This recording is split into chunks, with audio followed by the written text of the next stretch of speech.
माझे नाव आहे प्रशांत कारंडे. तर मला एका पोराचा मेसेज आलेला की दादा तुम्ही जी व्हिडिओ बनवलेलं ती व्हिडिओ मला खूप आवडली, पण माझी मनातली जी इच्छा आहे जर तुम्हाला सांगू तर मी सांगू शकतो का?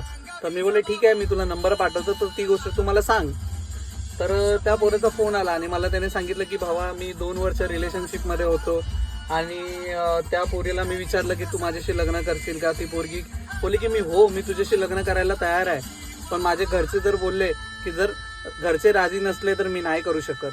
तर त्या पोरीचं पण म्हणणं बरोबर आहे आणि पोराची इच्छा अशी होती की आपण पळून लग्न करू. तर पोरांनी त्याच्या घरी विचारलं तर पोराचे वडील बोलले की ठीक आहे, तू तुझ्या हिशोबाने करून घे, बाकी सगळं आपण करून घेऊ. त्याच्यानंतर मित्रांनी हे सगळं केल्यानंतर तो घेऊन पोरीला पळाला. 4 दिवस ते लोक हॉटेलमध्ये राहिले. त्याच्यानंतर पोरीचा फोन बंद, पोराचा फोन बंद. थोड्या दिवसानंतर फोन चालू केल्यानंतर पोराला त्या पोरीच्या घरच्यांनी फोन करून सांगितलं की तू ये करून